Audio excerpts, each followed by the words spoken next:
Snow had never touched Magnolia Parish, but frost beaded the shutter hinges like pearls, and the December moon laid its thin blade across the big house roof.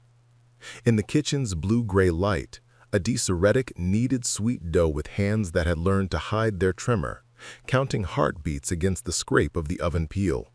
Beyond the swinging door, carols rose from white throats warmed with mulled wine and laughter, those hymns slipping like snakes over polished banisters. In a corner of the scullery, 4 lengths of braided linen, so ordinary they could have been dishcloths, lay beside a copper bowl, their knots tucked into themselves like a secret no one could yet hear. Before we jump back in, tell us where you're from. If this story moves you, please subscribe. Tomorrow I have a special story for you. It had taken a month to plait the cords thin and strong enough to pass for kitchen rags, each strand twisted under candle stubs while the house slept and the coals sighed. Adisa had taught her fingers to speak a new language, patience knotted into purpose, fear folded into door-silent grace. Tonight was the feast, the one night the masters forgot how watchful they were. The one night the house became sloppy with plenty, with pride, with proof of itself. She could smell it, roast capon painted in honey, cloves and oranges punctured with silver picks, a ham lacquered with molasses so dark it looked like it had swallowed the night. The scents plucked old strings in her chest and newer ones besides, summoning grief and hunger and the heat of a promise. On the other side of the kitchen door, Master Julian Duval's voice rolled through the hall like a polished barrel. "Sing it proper now, Reverend, it's Christmas Eve. Let the Lord see we remember what's due." Laughter answered him, men with bellies like fruit and wives in red velvet, a scattering of cousins, a brace of overseers pretending for the length of a hymn that they were gentlemen.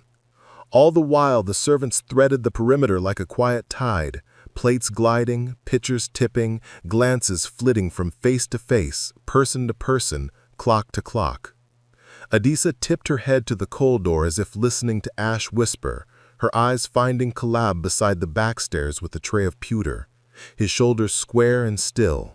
"We wait," that stillness said. "We count. We breathe." Her breath matched his, slow, measured, unthreatening. To any watching eye, they were the furniture of service, useful and background and nameless esteem. But under the cuffs of Adisa's sleeves, linen ropes warmed against her skin. She had been born in this kitchen, so the older women said, with the scent of bread and lye soap for lullaby, and the clang of pans to mark the hours. The name on her birth list was Adisa, because old Gran said the child's eyes were listening when her mouth was too new to speak. Listening had kept her alive, to footsteps, to keys, to the music of locks, to who drank past scents and who slept with a pistol on the mantel, to where the floorboards groaned. Listening had become thinking, and thinking had become something else since the night Master Julian laughed while Annette's fingers bled onto the hearthstone. That laughter was the metronome in Adisa's chest now. That laughter tuned her to the hour. The big clock in the parlor would strike 10 soon. At 10, the choir from St. Barnabas would finish their last carol, and the reverend in the borrowed stole would raise a glass instead of scripture. At 10, the Duval cousins would make a game of pouring brandy from the second tallest decanter without touching its neck, and the overseers would count how closely they could imitate their betters without being reprimanded. At 10, the white children would parade their wooden soldiers past the servants as if reviewing a war only they could win. 10 was the hinge. 10 was the hour when watching became choosing. A spoon rang softly against the side of the copper bowl, a harmless kitchen sound to any ear trained to dismiss it. To Caleb, it was a bell with a single note they had agreed meant ready. His eyelids lowered once, the only admission that he'd heard. Across the hall, Ludi, whose wrists were small as willow switches and twice as flexible, slid behind the musicians' chairs to retrieve spilled wax. She tucked a length of linen beneath the folds of her apron, as if rescuing an orange peel. In the pantry, where the air smelled of nutmeg and cold iron, Miles hovered with his ledger and his mild clerk's face, glancing at nothing and everything. He learned figures at Master Julian's knee, then learned how numbers could be made to lie at Master Julian's hand. Tonight, Miles would count how many doors could be quietly latched from the hall side without drawing a shout.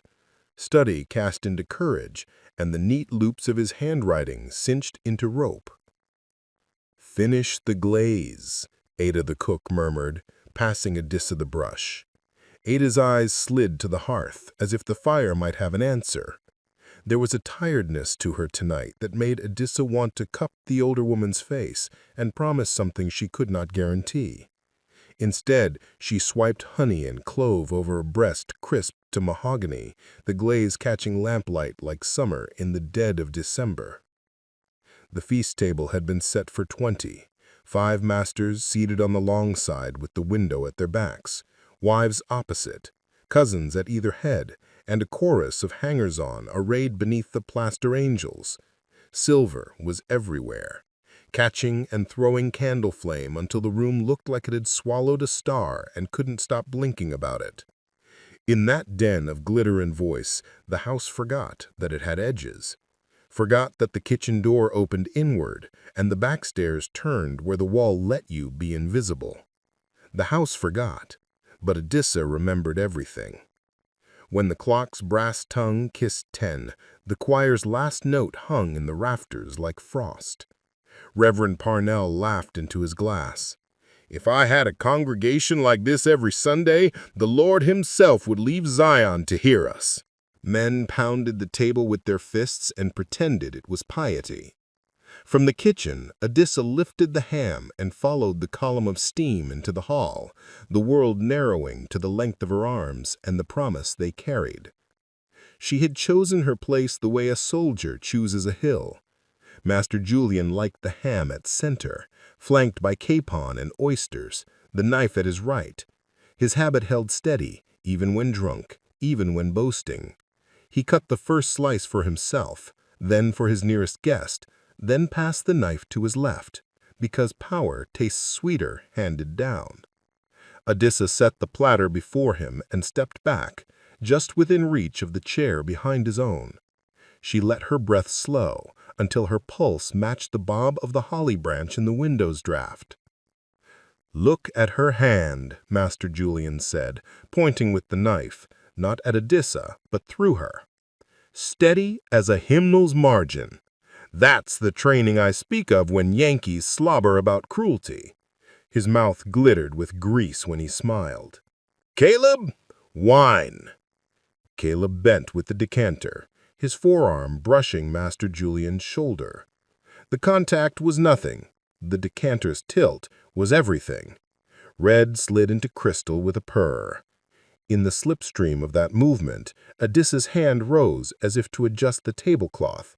The linen loop unfolded from her cuff like a sigh, and in the corner of her eye she saw, as if surveying a field, 3 others move like the wind had taught them how to.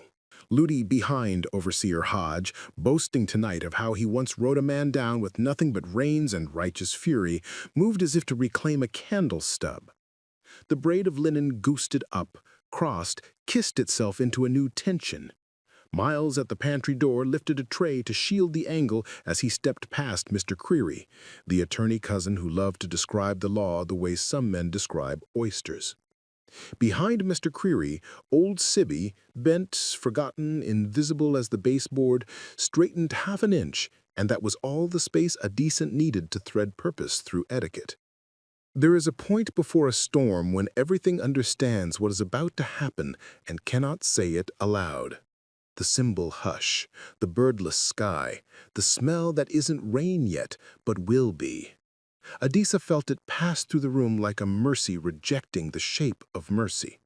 She let her face soften into service and her hands harden into history. The first chord kissed Master Julian's throat at the same moment Caleb's thumb pressed the back of his chair. Linen is a forgiving weapon. It doesn't clatter like chain nor flash like steel. It learns the neck in a single breath and teaches it a new kind of prayer. Julian's hand flew to his collar, finding nothing to grasp but fabric and the hot surprise of his own skin. He made a sound like a hymn swallowed by mistake. Across the table, Overseer Harja's boasting froze into a fish's eye. Ludi's arms looked like a girl's, like twigs, like nothing to trouble. Yet she had braided this linen with Ada's recipe for patience, and now it did not slip under slick palms or lose heart and sweat. Mr. Creary's napkin fell perfectly, as if he'd practiced dyeing without crumbs. The two remaining masters, Cousin Ezra, who quoted the Bible as if he had written it, and Uncle Thaddeus, who wore his cane like a scepter, brought their hands up slow, not yet understanding that their voices were no longer their own. "Gentlemen," Reverend Parnell said, standing in confusion and blotting his lips, because even death had to address propriety in this room, "is something—" The rest of the sentence vanished when Miles turned and met his eye with the softest shake of the head. No sermon tonight, only a recessional. The room did what rooms do when the true story begins. It shrank to essentials. The bread steam became fog, the oil on the capon skin a dull map of the world that would not help anyone now. Somewhere a child's wooden soldier tipped over, its painted face still brave. Adisa's thoughts narrowed to the circle of her hands and the weight of a life that had pressed itself into her grip. She felt the stubble at Julian's jaw graze her knuckles, felt the tremor in his throat beat against the braid like a trapped sparrow. She pulled, not with fury, that burns too fast, but with the cool steadiness of a woman who has counted to 10 for a year. "Caleb?" Julian tried to say, but the name sounded like ash. His fingers clawed the linen once and found no purchase. The great Christmas tree behind him, burdened with fruit and tinsel and glass birds clipped to pine, trembled as his boot scraped the floor. Somewhere a string of jet beads broke and scattered like black hail. Ada's voice came low and level from the kitchen door. "Eyes on me." The command steadied the room as if she had poured flour over a surface too slick to work the dough. The servants nearest the wall fixed their gazes on Ada's apron hem, and by that small miracle the ones at the table were free to vanish into their own hands. Time branched. In one branch, a shout reached the porch, and an overseer's pistol barked, and all the careful pleading dissolved into panic. In another, a guest looked up, really looked, and threw a decanter, and the world shattered into red rain. In the branch Adisa had prayed herself into, nothing happened but breath and the quiet labor of erasing a hierarchy. Julian's eyes bulged the way a man's do when he realizes that he has mistaken his own body for a permanent house. He tried once to stand, but Caleb's palm on the chair back made gravity an accomplice. Adisa felt heat build under her fingers, the cord almost humming with the friction of will and flesh. She thought with a clarity that startled her of the first time she braided her own hair, Ada's hands teaching her how to tuck the tail so it would not unravel in sleep. Tuck the tail, do not let it slip. Make beauty into structure, make structure into survival. Across the cloth, Ludi's mouth was a small, determined line. Mr. Creary's cufflink caught a spark and winked like a star that was too far to help anyone.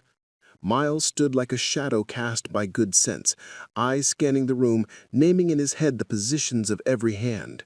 Aunt Celeste's fluttering between her fan and her throat, Cousin Ezra splayed like a psalmist's, Reverend Parnell stalled over the gravy as if even the Almighty had paused to see if the sauce would skin.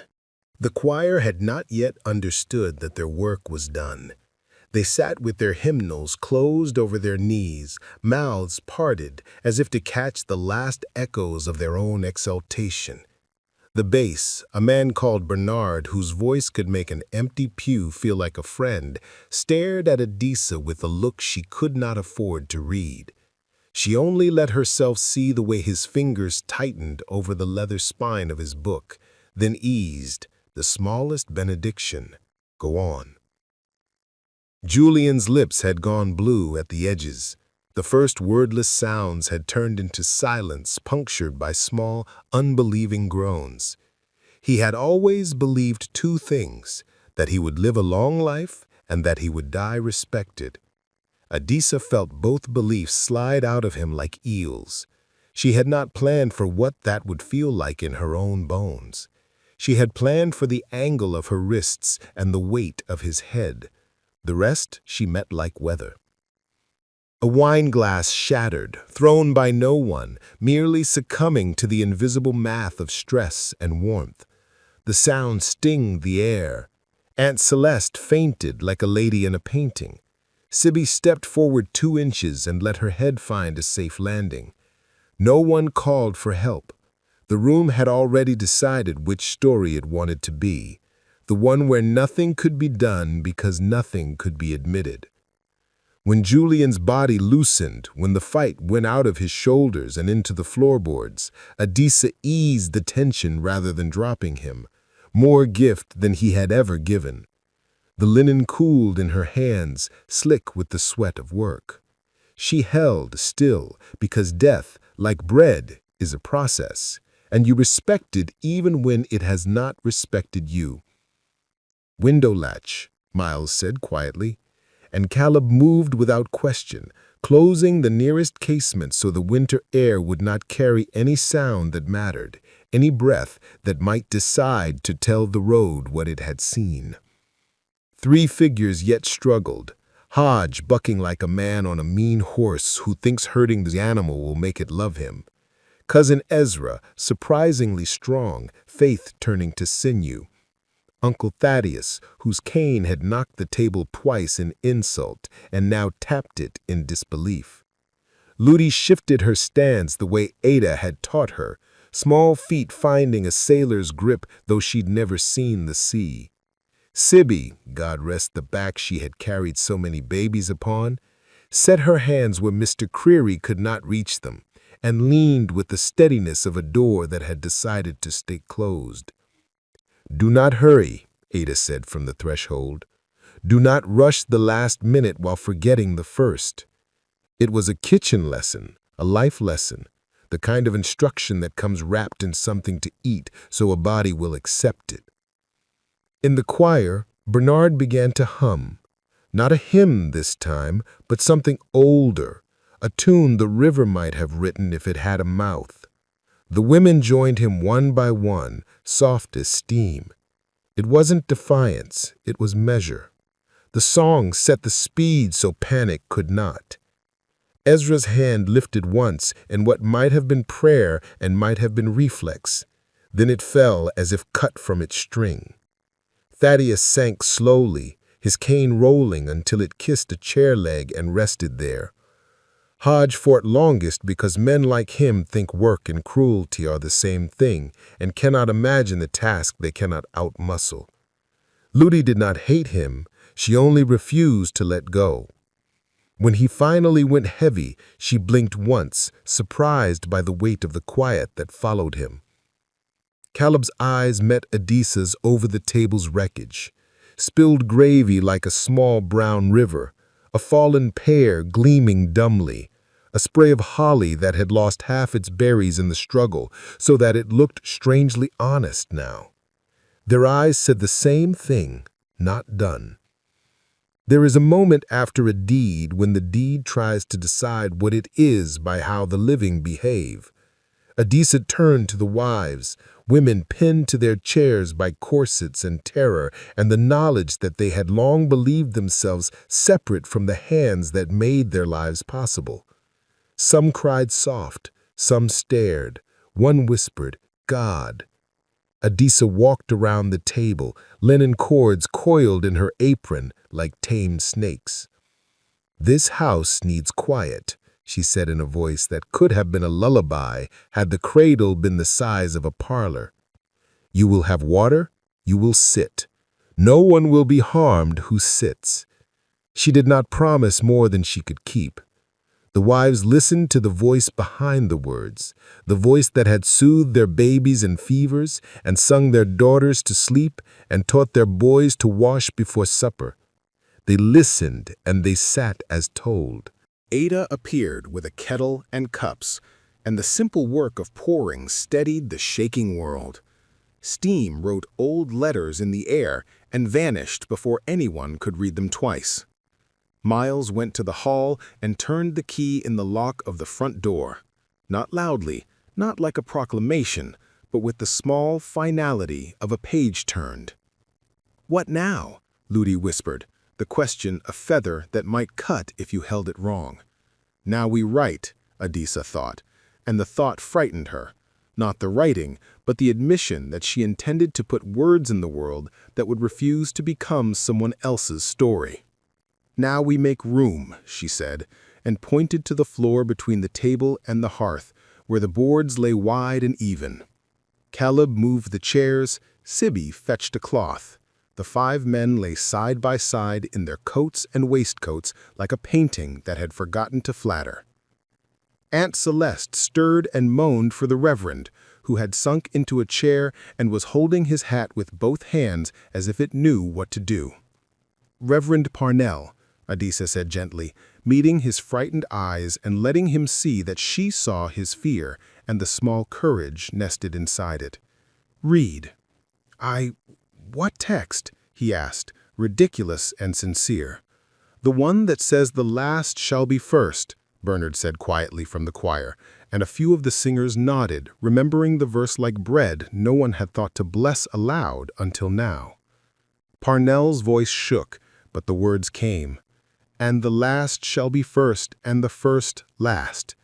It was not absolution, it was inventory. It was naming the shape of the world as it had just been redrawn upon a carpet that had never expected to know such things.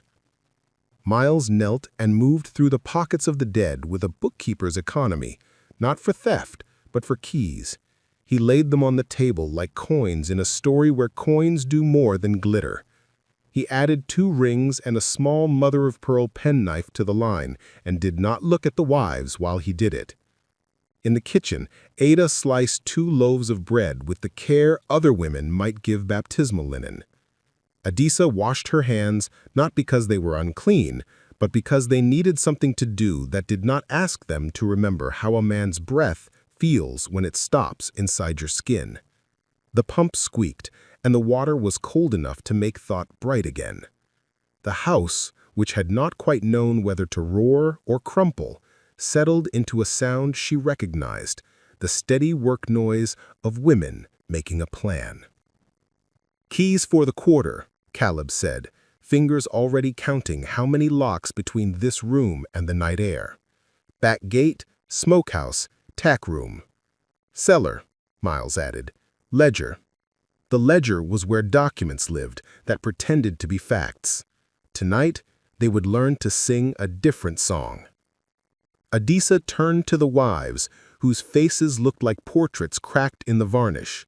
"You will sit together," she said, and the women arranged themselves by habit. Mrs. Duval in the center, the others around her like planets in sad orbit. "Your children will stay in the nursery with Ada's girls. They will be safe." The promise tasted like iron. Safety was a word that liked to lie, but it could do less harm if you told it slowly. From the hallway, a draft snuck under the door with the smell of night. It carried the far-off sound of a carriage bell from the next plantation over. Another feast, another hymn, another table that believed itself immune to physics.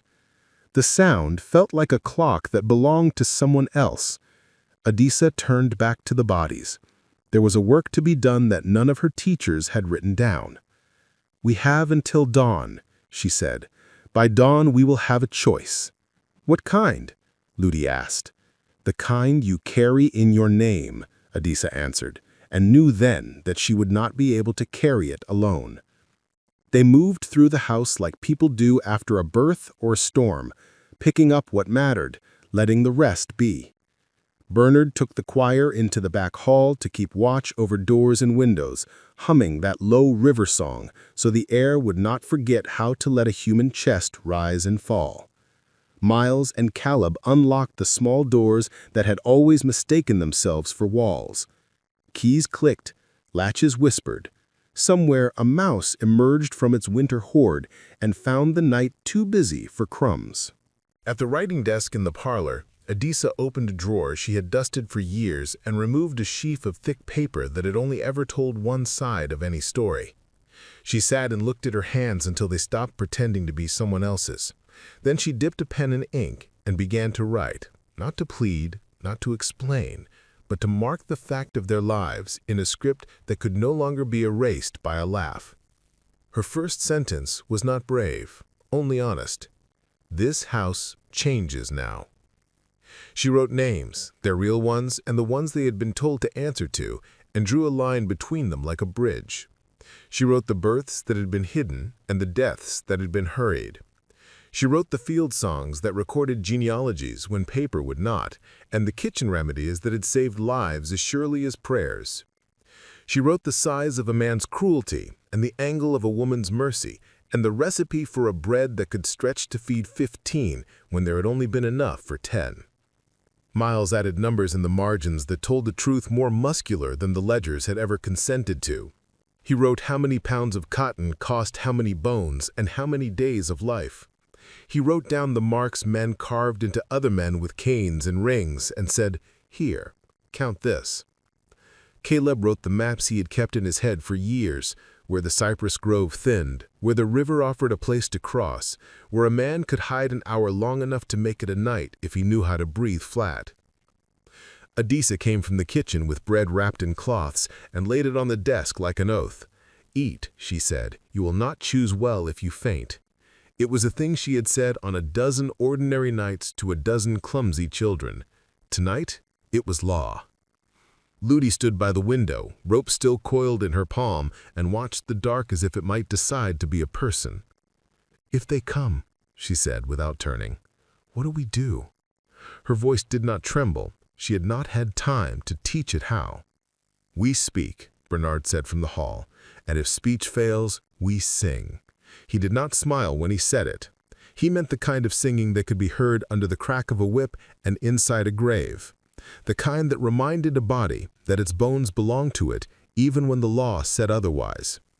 Reverend Parnell, hand still on his hat, cleared his throat. "If I pray," he said, "will you mind?" "You may," Adisa said gently, and meant it. She would take any word tonight that remembered it was smaller than a person and larger than a fear. He prayed a simple thing, no three objects, no bargains, asking that dawn find the house still human. The wives watched him and some wept. When he finished, the room did not feel absolved, only taller, as if it had stood up in its own body for the first time. The clock struck 11, and Adisa's hand shook once over the page, then steadied. She had written the first chapter of a book she did not know how to finish, but finishing could not be the only proof of truth. She set down the pen and looked at the bodies, 5 men who had been the shape of the weather for too many years.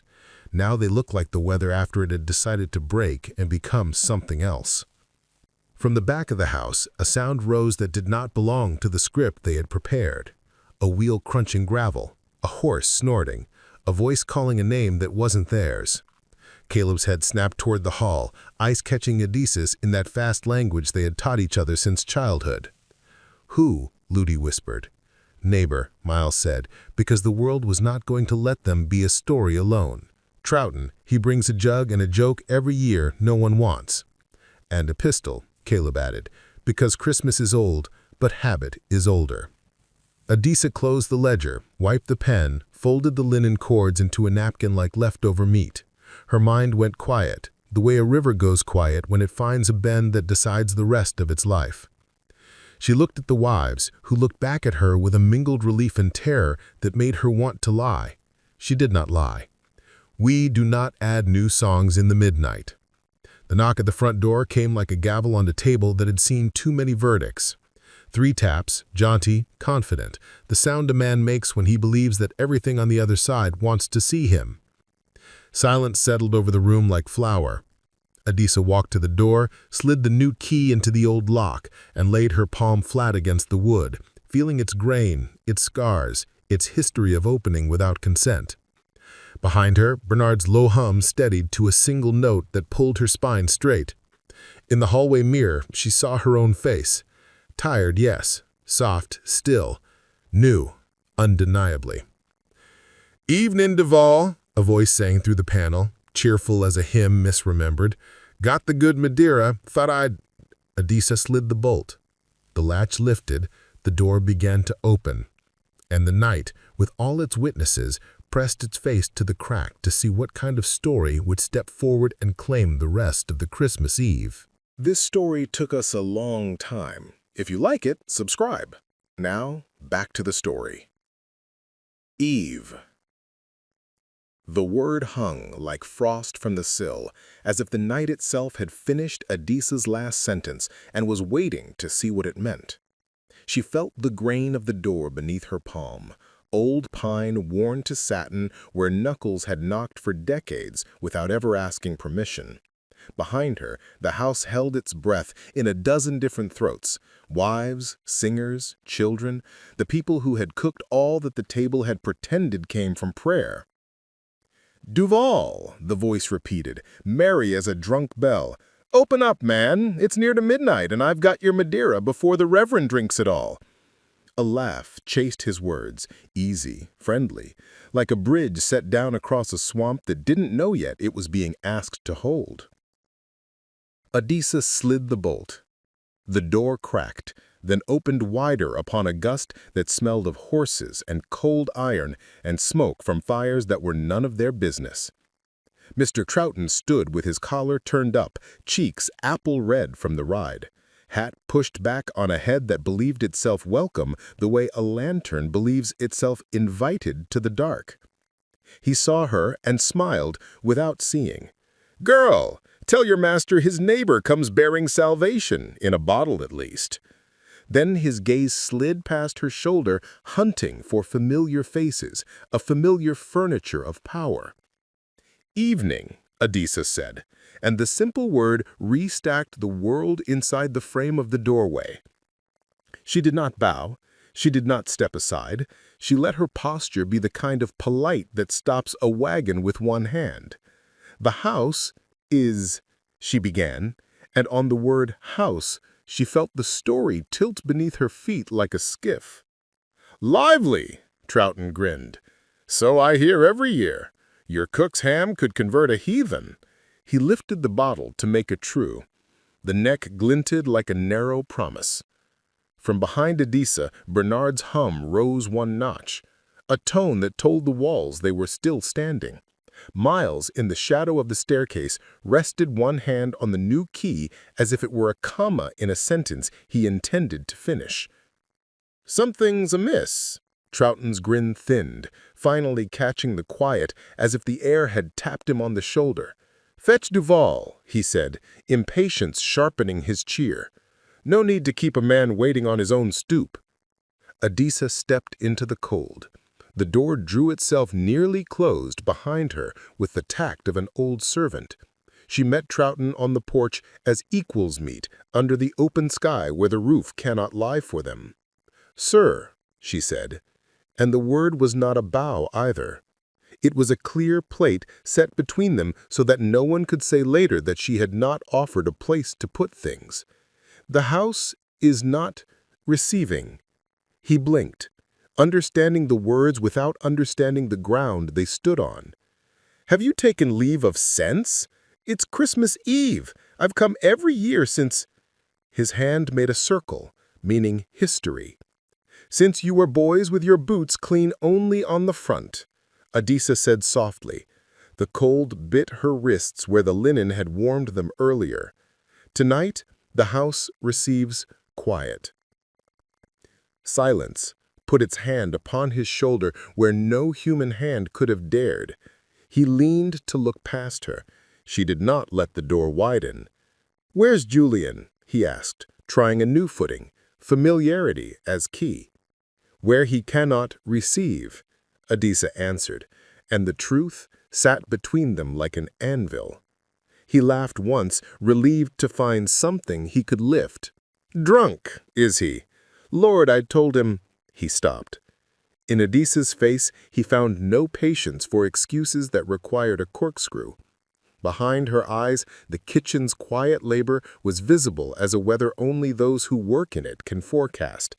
Troughton's own eyes narrowed, and the neighbor who brought a jug every year arrived in the same body as the man who counted his fence posts with a gun in his palm. "Open the door," he said, voice flattening. "Or I'll—" "You'll what?" Bernard asked from inside. still humming, still weathering the air into something people could breathe without lying. Finish a sentence you don't know how to carry.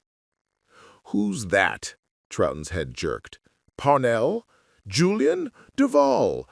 He pushed, and the door gave him the kind of inch that makes a man believe he is owed a yard. Adisa stepped back, not from him, but into the hinge where she had learned night after night to catch falling pots with her hip and not spill the stew. "You may not enter," she said, "not tonight." "Girl," he said, and the word was a mistake. She let it sit. Snowless frost drew lace on the step between them. Somewhere in the pines, the wind stitched needle to needle. "You may send for the sheriff," she said finally, and the offer shocked him more than refusal had. "Send for him, and bring him with whomever you believe belongs to this house more than the people who have built it daily from breath and hands, but you will not cross this threshold by yourself." "Adisa," Reverend Parnell said from behind her, his voice both warning and wonder. Troughton stared at her as if looking hard enough would make her become the smaller story he could survive. "Something has happened," he said, the words as slow as a man feeling his way downstairs in the dark. "What?" She thought of answers she could carry without spilling.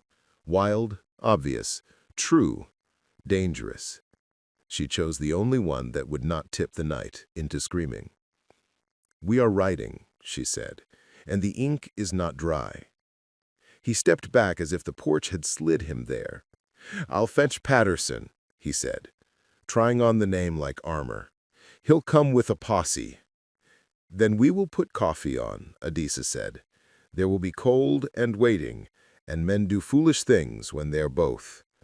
She heard Ada's tiny snort from the kitchen and loved the world for being big enough to hold a snort tonight. Troughton hesitated, then tipped the bottle as if to offer her a drink from a life he believed superior because it didn't require learning someone else's breath. "You're mad, all of you. God help you when the sun finds this." "God has seen worse at noon in this parish," Adisa said. She stepped inside, and the door closed with a soft wooden verdict. They stood in the hall, the winter's dark pressed flat against the glass like a beggar's face. Behind them, the parlor waited with its 5 quiet forms, and its women who had been told all their lives to sit still and look pretty and say nothing complicated. "He'll bring Patterson," Miles said, voice steady. "With men." He spoke as if he were forecasting a delivery. "Flour, nails, gunpowder, items that arrive whether invited or not." "We knew morning would wear a badge," Adisa answered. "We have hours yet that belong to us." "What do we spend them on?" Ludi asked, her rope coiled again, not because she wanted more work for it, but because loose ends make the heart stumble. "Truth," Miles said, "and doors." They moved with the speed of dignity, which is to say, fast where it mattered, and slow where speed would have been show. Caleb and 2 of Bernard's bases walked the exterior, checking latches and shutters, not to fortify a fortress, but to keep the night from wandering in with gossip. Adisa set 2 kettles to boil and laid out mugs that had always imagined themselves reserved for white hands, and then gave one to each singer and each wife, because warmth is a language older than law. Adisa returned to the desk. The page where she had written, "This house changes now," gleamed in the lamplight like skin after washing. She signed her name beneath the sentence as if she were witnessing a birth. Then she turned a fresh sheet and wrote the first of the house papers, a record that did not pretend its ink was the only truth. At the hearth, Mrs. Duval looked small without her husband's shadow to sharpen her edges. She clutched a handkerchief already wet through and watched Adisa write with a wary respect, like a cat watching a thunderhead. "What are you making?" she asked finally, voice papery. "An inside to fit the outside," Adisa said without looking up. "For years we have lived in a house that insisted its insides were somebody else's story. I am fitting the walls to the lives that have held them up." She did not soften it. Truth needs salt. Will it save you? Mrs. Duval asked. Adisa dipped the pen again. It will stop me from being erased. And us? Another wife whispered, a woman with pearls that no longer had a throat to admire them. Will it save us? Adisa set the pen down and looked at them, their fear, their confusion, their training, their small reservoirs of decency that had not been asked to travel far. I don't know, she said, but I will not spend our hours writing your safety into our danger. She softened the sting with a cup of coffee. Drink. Cold is a bad counselor. Reverend Parnell rose, hat still in his hands like a prayer he didn't know how to finish. Adisa, he said, if the sheriff comes, there will be gallows. He swallowed. I should tell you not to hope. Hope is a fire we know how to manage, Otta said, passing him a piece of bread. We keep it banked. We don't let it scorch the roof. Then faith? He tried, helpless between two words that had served him in easier rooms. Faith is a path, Bernard murmured. It can cross a swamp, but only if you watch your feet. Watch this, Miles said from the cellar door. He returned with a stack of ledgers like slabs of dried river. He spread them on the table and opened each to the pages where human lives had been tallied in tidy sums. You loved these, he said to the room of absent men. You believed your numbers could sing. He uncapped his ink and began to write the footnotes that would turn false music into a key. Next to each name, he added parentage and skill and scars and the debts owed to them by the house that had called them debtor. Caleb laid a map by the ledgers. The cypress line, he said, tracing calloused fingers from the back pasture to the river's elbow, the cut where the hogs go, the sandbar that looks solid but will betray a man in a hurry. He tapped the paper. If we run at the first cockcrow, we can be in the water before Patterson rides the second mile. And if we don't run? Ludi asked, eyes on the window where the night pressed its ear. Then we put the truth in enough places that it cannot be hanged with one body, Miles said. They divided the work without speeches. Ada oversaw the kitchen like a general and Flower White. Sibby gathered blankets for children who did not understand and would thank her later with lives she might never meet. Bernard stationed singers at each door with instructions to listen and, if need be, to be loud in a way that could call a neighbor's doubt into the street and make it stare itself down. Adisa wrote, and when her hand cramped, she stood and walked to the long board where the bodies lay. She looked at each face, as if the truth of the night required eye contact with even its enemies. She found no satisfaction, not the kind that fizzles, only a settling, the way a table settles when it stops wobbling and learns the floor. At the stroke of midnight, the nursery door opened and a whisper of children spilled like water into the hall. Girls with ribbons crushed by play, boys already trying on the strut their fathers had worn. Ada blocked them with her apron, as she always had, and told a story about angels who preferred whispering on Christmas Eve and would punish any child who made a clatter with a day without gingerbread. The children gasped and retreated like a tide. Ada caught Adisa's eye and allowed herself the smallest grin. Use what the world gives, she mouthed. A peal of bells drifted from the Troughton place, distant and clean, the sound of a house pretending it had nothing to be afraid of. In the parlor, the wives startled as if they had heard their names. "It's still Christmas," one said, and then flinched, ashamed of the way the word had surprised her. "It is," Adisa said, "which means the world insists on being born even when it doesn't know where to put itself." A single rider returned first, the kind of man who thought his courage liked to be seen alone. He hammered on the door with the hilt of a pistol, daring the wood to be something other than wood. Bernard's hum ceased. Silence stood up. Adisa opened the door enough to show her face and not the room. "Coffee?" she offered. He blinked, thrown off script. "Sheriff's coming," he announced, as if news could be a weapon. You'll open for him. We will open, and the house will receive the law as the law deserves. What's that mean? It means the law will be looked in the eye. He stared a second longer, then rode off to fetch someone with more words. Miles folded a fresh paper and blotted it with a care that told Adisa it mattered more than food. "Copy this," he said, handing it to her. "Give one to the Reverend to carry. One goes with Bernard. One stays with you."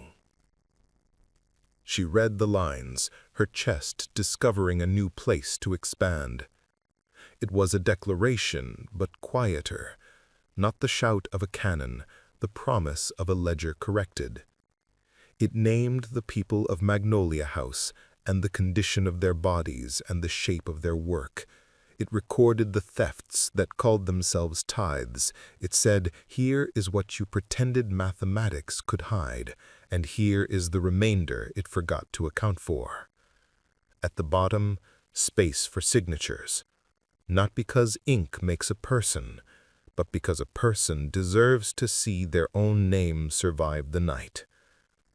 "Will it matter?" she asked. "If not to them, then to anyone who finds it when stories have stopped lying to themselves." He held her gaze. "And to us now." The sheriff arrived at 1:30 with 7 men and a rolling swagger that tried to get off his horse before his boot. His lantern wobbed, drawing witch shadows across the porch. Troughton rode beside him, jaw set so tight it would crack walnuts. Behind them 2 more neighbors hushed their own fear with bravado. "House," called Patterson. His voice had the weary patience of a schoolmaster who had been too long in a room of boys that believed mischief was intelligence. "Open." Adisa did. The door swung wide enough to admit what must be admitted. Patterson looked at her, not past her, and whatever else could be said for him, he met eyes like a man who believed in his own job. "Where is Julian Duval?" he asked. Adisa stepped aside. The parlor revealed itself like a stage with the curtains drawn mid-scene. 5 bodies on the floor, wives white as folded napkins, servants upright and unarmed, a reverend with his hat clutched to his chest as if it were the last respectful thing left to hold in the room.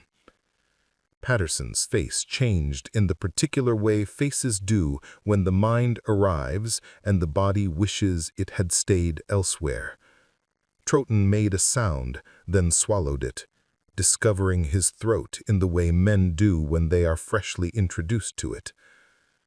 "Who is in charge here?" Patterson asked, and the question was both habit and a test. "I am speaking," Adisa said, "but the house is in charge." He took this without outward argument. In a different century, he might have been a competent clerk. What happened? He took this without outward argument. In a different century, he might have been a competent clerk. What happened? "The house corrected itself," Miles said from the desk, his ink laid down, his hands open at his sides. "Speak plain," Patterson said, though not unkindly. Adisa did. 5 men who called themselves masters used tonight to forget what they owed the breath around them. We reminded them. They are dead. She never had liked verbs that lied about the labor behind them. Patterson glanced at the bodies and then at Adisa's hands, which were clean, and then at the linen folded on the sideboard, which was not. "Who?" he asked, the other question balanced on the plate of his duty. Adisa felt the room tilt toward her like a field toward rain that might feed or drown. "The house," she repeated. "If you choose a single neck to bear the rope, you will not have changed the truth you are walking into." "Which is that people you called property have been listening, and the Lord's arithmetic can no longer be audited by your ledgers." One of the men behind Patterson scoffed. Another made a crude comment about voices in a kitchen. Patterson didn't flinch. He took off his hat, another habit, but it read like respect under the lamp. "I will need to bring you all in. Those directly involved will—" He did not finish the sentence, partly because his lips had tasted it before and didn't like the aftertaste, partly because the wives began to cry again, and a man with a badge can only hold so many sounds in one mouthful. "Sheriff," Reverend Parnell said, voice steady for the first time since he'd set his hat down. He held up one of Miles's papers. "There is a record." He crossed the room and handed it to Patterson, whose eyes did not dodge the words. Patterson read. His brows twitched, then lifted, then narrowed, the face of a man measuring a bridge he didn't build and deciding whether his horse could cross it. He looked at Troughton, whose hand hovered near his pistol for comfort, not necessity. He looked at Adisa again and found the same stillness. He looked at the bodies once more as if to make sure they remained inconvenient. "Everyone sits," he said finally, oddly echoing Adisa's earlier gentleness. "No one runs. We wait for daylight." "You will not tie anyone," Adisa said. It was not a question. She set coffee on the table nearest his men and watched their hands betray their thirst. Patterson nodded once. "I will not." He turned to Troughton. "Ride and tell Creary to come. He is the only one of you who can put a sentence together without stepping on his own heels." "Creary is on the floor," Miles said, and the cloud that traveled across Patterson's face would have brought rain if grief could weather. "Then ride for Reverend Porter," he told Troughton instead, "and wake the coroner, and God help me, fetch paper. We will write this night down until the ink begs for rest." Troughton hesitated, then went, because his legs knew obedience better than his heart. They sat, the wives on one couch, the servants in straight-backed chairs pulled in from rooms that never hosted their bodies. Patterson took a place at the table, which was a kind of prophecy. His men leaned on walls and pretended they did not prefer the coffee to the cold.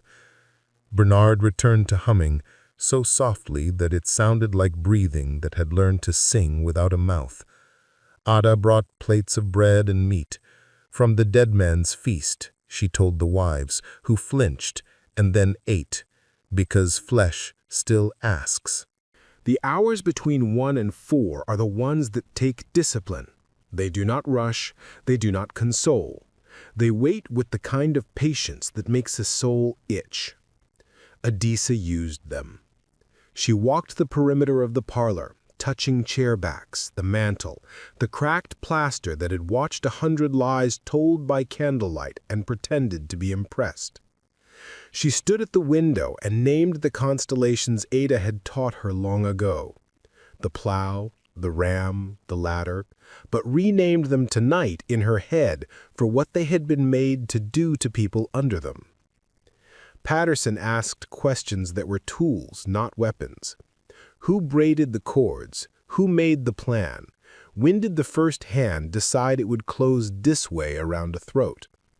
He wrote the answers he received, even when they did not give him a neck to offer to the gallows.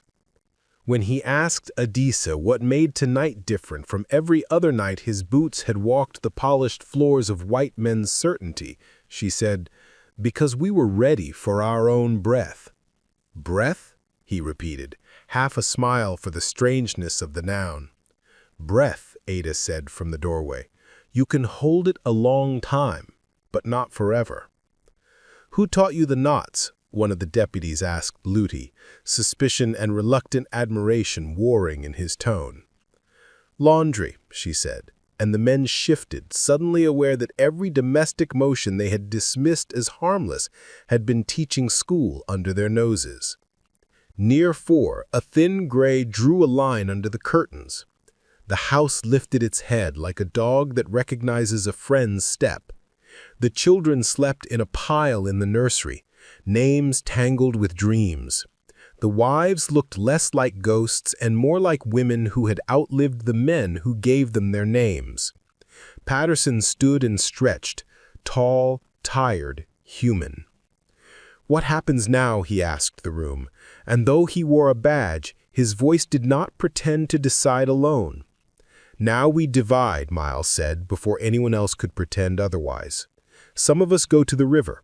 Some of us stand and speak as long as anyone will listen." He glanced at Adisa. "You cannot be both." Adisa felt the words hit the place inside her that had been trying to split into two people since the ham came out of the oven. The one who runs and becomes a new name under a new tree, and the one who stays and makes sure the old name doesn't get written down by the same hand that heard it. "Ada," she asked, "because you do not choose alone when other hands make your bread rise." "Children first," Ada said. "Those old enough to be caught, those young enough to be crushed. They go with Caleb. He knows the river like he knows the proof in dough. Bernard goes to the colored church with 3 of his bases and that paper in his coat. He will make the rafters remember. Miles stays. He knows how to talk to ink. Ludi goes with the children because she moves quieter than fear. Sibby will not move at all. She'll sit on the porch with her knitting and dare the morning to argue with a grandmother." "And me?" Adisa asked. Ada looked at her with a love that stung. She said, "You stand where you are visible, so that when they tell this wrong, a few will remember how your face looked." Reverend Parnell cleared his throat. "It will go badly," he said, "because a man of the cloth should not be the only one in the room lying to himself. It will go the way work goes, hard, hot, necessary." Patterson studied the map Caleb had laid out. "You'll have an hour before my men at the ferry wake up fully," he said, without looking at anyone directly. "If a wagon breaks a wheel, it will be a shame to miss church." He folded the map and set it in Caleb's hand without remarking on what his hand had just done. "You will be charged," he told Adisa. "There will be a court. They will want a head to make a story out of. I cannot promise they will choose justice over appetite." "I know," Adisa said. "I would rather be looked at and called names than vanish." "You will not vanish." And it made it sound like math. They moved then, not in a scramble, but in a choreography they had always known. Caleb gathered 6 children like a shepherd who had decided his flock would not die in this pasture. Ludi packed bread and lard and a coil of rope that now looked like a lifeline rather than a weapon. Ada tied scarves and blessed foreheads with hands that smelled of clove. Bernard tucked the declaration into his coat and taught his men a hum that would carry through pine and over marsh and under door. Sibby sat on the porch with a shawl as delicate as spiderwork and a pair of needles that clacked time into the morning. She looked at Patterson's men as they pretended not to be moved by an old woman's claim on a chair. Adisa walked once more the line of the 5 men on the floor. She told them nothing and told herself nothing about them. She placed a cloth over Julian's face because she had learned in kitchens to cover meat worth keeping and in life to cover what the flies would take if given the chance. "Ready," Caleb said at the back door. The cypress waited beyond the pasture with the patience of trees who have seen worse centuries than this one. Adisa knelt and kissed the top of a child's head, Marta, who had learned to count by placing peas in a bowl, and would someday count money in a city that had never seen a cotton ball. She said, "Run like your water."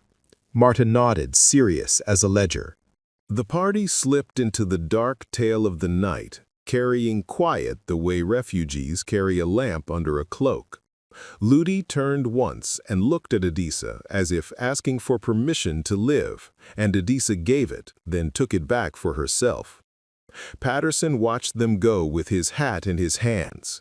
One of his men began to speak and then shut his mouth on a remark that would have been loyalty showing off. The sheriff said only, "Mind your feet, the back pasture's fence has a mean nail," and then pretended he had spoken to no one. Dawn began in the east with a pink thin as a split lip. The coroner arrived, gray and officious, and his helper catalogued jewelry and buttons and the names of cuts as if such naming could make a body behave. Reverend Porter came and blinked at the declaration in Miles's hand, then read it aloud and felt his own voice grow shoulders. 2 more neighbors arrived and made their mouths into O's that said shock, and their eyes into slits that said relief someone else had stopped the story they had not known how to step out of. Patterson arranged for the bodies to be taken to the church. Not to the shed, he said when Troughton suggested it, and Adisa heard in his tone the small rebellion of a man who will not let this become an ordinary sin. The road into town filled with the sound of hooves and gossip. The word spread faster than truth could saddle a horse. By mid-morning, a crowd had begun to deposit itself like driftwood around the courthouse. Inside, Miles's papers sat on a judge's desk that had been built by hands like Caleb's and oiled by hands like Ada's and never acknowledged them as anything but furniture. They put Adisa in a cell with a narrow window and a bed that had bent to the shapes of too many women whose names had not been written on anything but a line in a man's book. Patterson stood outside the bars, hat in his hand again, as if the gesture had become prayer. "You will speak?" he asked, "when they let you?" "I have been speaking since I learned to tie an apron," she said, and he let himself smile once, quickly. The trial, when it came, was a theater that wanted a villain before it had even looked up from the script. The judge was a man who kept a book of Latin on his shelf and a bottle in his desk. The prosecutor spoke like a man reciting a hymn in a church he secretly hated, and the defense was a boy with clever eyes who had never stood this close to a woman who had braided a rope and then turned it into a sentence. The gallery was a quilt of faces, some hungry, some horrified, some trying not to be either because both required more thinking than comfort likes. They asked the questions men ask when they want the world to be simpler. Who put the cord about the first throat?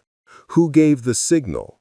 Who taught a girl to turn laundry into murder? Adisa answered without performing. "A house taught me," she said. "A ham. A night when a woman bled on the hearth. A hymn sung out of key. A ledger that made my son into a number and could not count his laugh." The prosecutor tried to make a joke of that. It died at his feet. When he asked where she had learned to speak so plain, she said kitchens, and the women in the gallery shifted in their benches, recognizing a grammar they had mistaken for their own. Miles testified like a man deposing a lie. He read from the declaration as if the words were in the Bible, and then added the footnotes that had never been allowed a pulpit. The price of a baby. The cost of a lash, the mathematics of grief. Bernard stood and told the court where the sound goes when a rope speaks, and something in the wood listened. Ada told a story about bread and timing and the way patience can become a knife when it runs out of room to sit. Troughton spoke too because guilt likes the sound of its own fear once it finds a vocabulary. He described the porch and Ada's refusal and the way the door had looked when it said no to him. He thought he was hurting her case. He did not realize he had given a room full of people a picture of a woman who understood thresholds. Patterson took the stand and told the truth all the way up to the line that would have cost more lives than it could save. He said he found the house in order and the dead accounted for, and the living prepared to account for themselves. He said he had read a paper that made more sense than many statutes. He did not say he had let children cross a pasture. His hat sat on his knee like an unlit candle. The verdict was not a surprise. In places where power fears mirrors, the sentence always includes glass. "Guilty," the jury foreman said, as if the word were the kind of bread he preferred to eat. The judge, who had learned dignity from the way his robe swished, pronounced death by hanging with a mouth that pretended it was clean. Adisa listened as if someone were reading a recipe that used ingredients she did not plan to buy. When they asked if she had anything to say before the sentence, she said yes, because women who have opened ovens without burning their faces do not scare easy. She looked at the wives in the front row and at the boys in the back who were trying on their father's scowls and at the girls in the balcony who had learned to braid hair and would soon learn to braid time. She spoke in the same voice she used to tell a child that a fever would break and to ask Ada for more salt. "For years, you have eaten what our hands cooked and called it providence," she said. "You have put our names into your ledgers when it suited your math and rubbed them out when it suited your story. Last night, the house corrected itself. If you hang me, you will not hang the correction. You will hang a woman who refused to be a silence." In the quiet that followed, a sound rose that had never been heard in that court, the low hum of a river song. Bernard did not sing outright. He offered a tone. Men frowned. Women stilled. The judge tapped his gavel and found it had less effect on wood than the hum did. They led Adisa back to her cell and shut the door with a care that suggested even iron enjoys being treated like a neighbor once in a while. Through the narrow window she could see a ribbon of river sky, the kind of blue that requires a lifetime to learn how to describe. Ada came once and held her hands through the bars and told her the children had reached the cypress and that one had dropped his shoe and insisted on retrieving it, and that Ludi had turned a rope into a swing for half an hour so that the wet could feel like a game. "Good," Adisa said, and that small word filled the cell like heat. The morning of the hanging dawned with a stubborn fog that tangled itself in the courthouse trees. People gathered because people do, some to see justice, some to see someone else's story end in a way that made their own look safer. Patterson stood again with his hat at his chest. Reverend Parnell prayed a prayer that had learned humility. Bernard did not hum. He stood with his arms crossed, holding in his ribs a sound that would have shattered the town if let out all at once. They asked if she had last words. She thought of fancy sentences and rejected them. She thought of Ada's bread and Caleb's map and Miles's figures and Sibby's hands and Ludi's soft rope and Bernard's tune and Marta's peas clicking into a bowl and the wives' cracked faces and Patterson's small mercies and even Troughton's bottle lifted like a ridiculous star. "Write this down," she said to the man with the book who always looked bored and important. "If a house must kill to remember who lives in it, the killing began long before the rope." She lifted her chin, not for the noose, but for the sky. "Tell the truth in rooms that prefer a story." They hooded her because spectacle enjoys decency when it is cheap. The platform dropped. The crowd made the sound crowds make when they discover gravity still works. Miles folded a paper in the back row and handed it to a woman who had never been in a courthouse before. Ada turned and walked to the church kitchen and lit the stove and began to make soup for anyone whose tears had left them hollow. Sibby sat in the square and knitted a row that would be warm on some baby yet unborn. Bernard did not sing, but every person who had learned to listen heard a note anyway, under the hawkers, under the gallows, under the town. Caleb stood under cypress and taught children a riddle that could be used for passwords. Ludi hung the rope between two trees and showed a girl how to fly in a way that did not end a breath. Marta counted the 100 and did not skip the 4 this time. Patterson took off his badge at noon and set it on his desk and read the declaration again, this time with his palms flat on the wood as if to steady the page.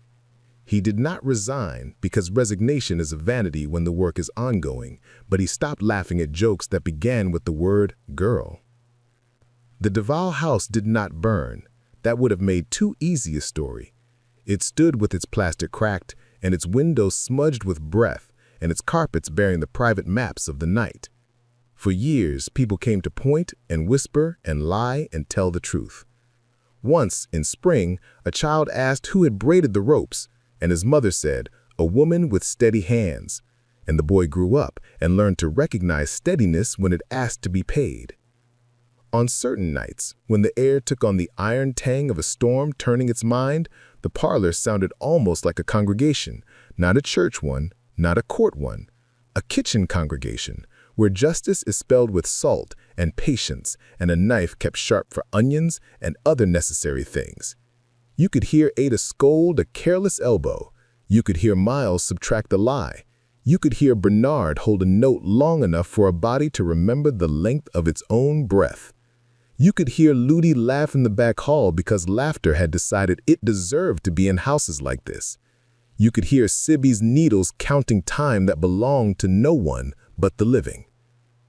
And if you were the kind of woman who had learned to listen while kneading dough, you could hear Adisa's pen scratch a line that would not be erased. The sentence she had started on Christmas Eve still writing itself in the hands that had known how to make bread and ropes and, when required, history. 2 weeks after the hanging, a small paper in a northern city reprinted the declaration in a narrow column between a shipping schedule and a sermon. A woman there cut the column out and pasted it into a book where she kept recipes and kept it with the one for soup that had saved her mother's life. Years later, her daughter opened the book and read both aloud to a room of women who knew the difference between hunger and a story about hunger. In Magnolia Parish, the Cypress kept their own counsel. In summer, children climbed the knees that rose from the water and pretended they were stepping stones in a river that had never washed blood off its stones. In winter, the frost returned to the shutter hinges like pearls, and Ada, older now and fond of scolding only when needed, would stand on the porch with a shawl around her shoulders and tell anyone willing to fill a bowl that there had been a night when a house insisted on learning its true name. If you walked by the graveyard just before dawn, you might hear humming from the corner where no marks stood because the markers had all been put on men who could afford to be forgotten. The hum sounded like a woman counting heartbeats with flour on her hands. It sounded like rope learning a gentler use. It sounded like a sheriff who had decided sometimes the law is a map and sometimes it is a riverbank. It sounded like a ledger teaching itself how to add human beings. What matters is that the sound didn't stop. It threaded itself through market days and births and storms and slow afternoons and long, terrible nights of small griefs that never make the papers. It held. And when a child asked what to do when a door refused to open, a grandmother with quick fingers answered, "Knock, and if it doesn't answer, write your name on it until it remembers how to be a door." 2 more great stories are next. Don't miss them. Subscribe and turn on notifications.